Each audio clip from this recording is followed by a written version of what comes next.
Kenapa sih feminis galak ke cowok? Kalau ramah kan bisa dapat lebih banyak dukungan. Ah, yang benar. Yuk kita cari tahu penyebabnya. Pertama, asumsi bahwa feminis itu anti laki-laki adalah mitos. Banyak feminis yang menikah, punya anak, dan bersahabat dengan laki-laki.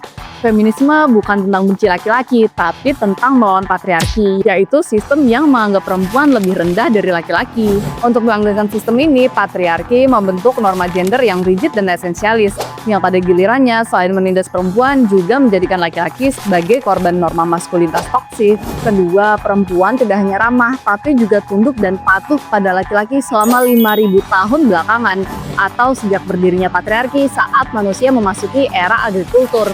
Tapi apakah ini bikin laki-laki secara kolektif memperlakukan perempuan lebih baik? Tidak juga. Jadi kenapa beban perubahan selalu diletakkan pada cara penyampaian perempuan, bukan pada substansi ketidakadilan itu sendiri? Ketiga, tentu kita tidak dapat memungkiri bahwa memang ada perempuan yang galak atau keras terhadap laki-laki. Tapi kadang itu suara mereka yang baru menyadari bagaimana patriarki beroperasi dalam menindas perempuan, atau suara mereka yang masih luka. Mereka yang baru saja mengalami kesadaran ini terkadang masih belum dapat membedakan antara patriarki sebagai struktur, gender sebagai kelas, dan laki-laki sebagai jenis kelamin. Dan luka itu bukan muncul tiba-tiba, itu adalah luka yang sudah dipendam selama ribuan tahun dan lintas generasi. Jadi sebelum kita nilai ekspresinya, pahami dulu konteks traumanya. Keempat, banyak orang yang belum bisa membedakan konteks laki-laki sebagai jenis kelamin biologis dan laki-laki sebagai kelas penindas akibat struktur patriarki.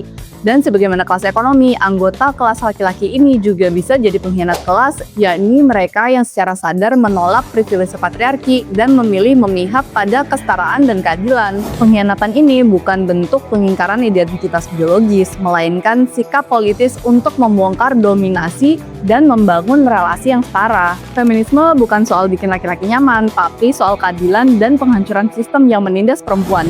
Kalau kamu laki-laki dan merasa nggak nyaman, mungkin itu sinyal buat refleksi bagaimana tempat kamu dalam struktur masyarakat patriarkis, bukannya malah defensif. Membuat feminis jadi ramah ke laki-laki itu dengan membangun kepercayaan mereka dan memulihkan mereka dari lukanya.